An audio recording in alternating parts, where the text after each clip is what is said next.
তোমরা যদি পেট লাভার হয়ে থাকো তাহলে কিন্তু বলা যেতে পারে আজকের ব্লগটা পুরোপুরি তোমাদেরকে ডেডিকেট করে। কারণ রংপুরে তোমরা কোথায় গেলে দেশি বিদেশি বিভিন্ন রকমের পাখি পেয়ে যাবা খুবই কম বাজেটের মধ্যে। তার সাথে তো থাকছে বিদেশি কবুতর, মুরগি, আরও সাথে অনেক কিছু। আর শুধু কি পশু পাখি দেখলেই হবে, তাদের খাঁচা, আনুষঙ্গিক অ্যাক্সেসরিজ, সাথে কিন্তু ভালো মানের খাবার তোমরা কোথায় পেয়ে যাবে, কত বাজেটের মধ্যে, তার সব কিছু জানাবো আজকের ব্লগে। হ্যালো এভরিওয়ান, নতুন একটা ব্লগ নিয়ে চলে আসলাম।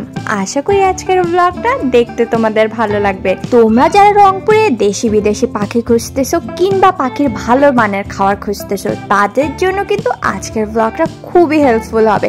চলো তাহলে ব্লগটাকে শুরু করা যাক। এই ভিডিওগুলো বেশ কিছুদিন আগে ফোনে ছিল, ভাবলাম সুন্দর একটা ব্লগ করে তোমাদের সাথে শেয়ার করা যাক। আর এই ব্লগটা এমন না যে তোমাদের কিন্তু অনেকটা হেল্পফুল হবে যারা হচ্ছে পশু পাখি লাভার।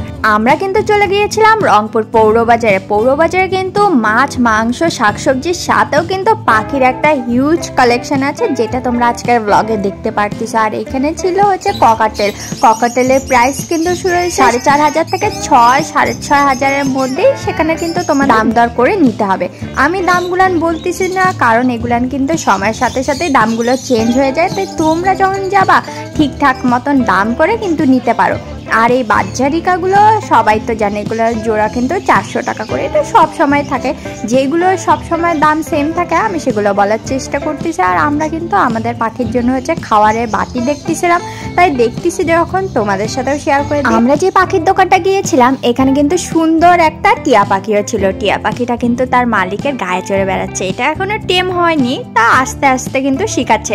তার সাথে কিন্তু অসংখ্য পাখি ছিল, আমি তোমাদেরকে দেখা দিচ্ছি। কিছু কিছু পাখি তো আমি নাম জানি না, যেগুলোর নাম বলিনি, তোমরা যদি জানো পারলে একটু বলে দিও।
দেখে একটা ছবি তুলে নেয়।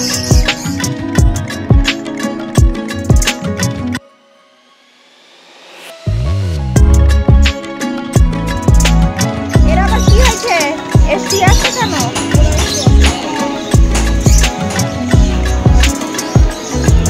তার দুই দিকেই মোটামুটি পাখির অসংখ্য জিনিসপত্র পেয়ে যাবে। যেমন রাস্তার একটা লেনে পুরা পাখি পাখি আর পাখি, আর অপর লেনে হচ্ছে পাখির খাওয়ার অ্যাক্সেসরিজ, বিভিন্ন হচ্ছে বাটি টাটি সব কিছু পাওয়া যাচ্ছে। এখন কিন্তু আমরা চলে আসছি পাখির খাওয়ার নিতে। খাওয়ারের দামগুলো বললাম না, কারণ দামগুলো কিন্তু সময়ের সাথে সাথে চেঞ্জ হতে থাকে, কখনো বাড়ে কখনো কমে, তাই তোমরা যখন যাবা ঠিকঠাক দাম করে নিও। আর এই দোকানেরটা মোটামুটি ভালো ছিল, তাই তোমাদেরকে একটু দেখাই দিলাম। খাবারের দোকানগুলোতে প্রত্যেকটাতেই বিভিন্ন ধরনের খাবার পাওয়া যায়, কিন্তু এই দোকানের খাবারটা আমাদের কোয়ালিটিটা ভালো লাগছে, তাই তোমাদেরকে দেখা দিলাম।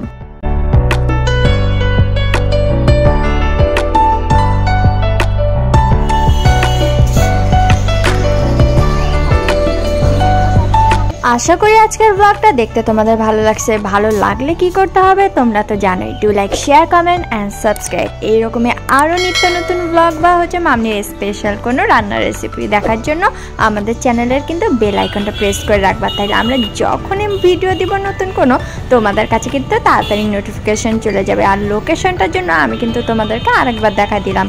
আশা করি আজকের ব্লগটা ভালো লাগছে, ভালো লাগলে একটু কমেন্ট করে জানাও, আমাদেরও ভালো লাগবে। তোমাদের কমেন্ট পড়তে কিন্তু আমাদের খুবই ভালো লাগে। দেখা হবে নতুন কোনো ব্লগের সাথে, ততক্ষণের জন্য বাই বাই।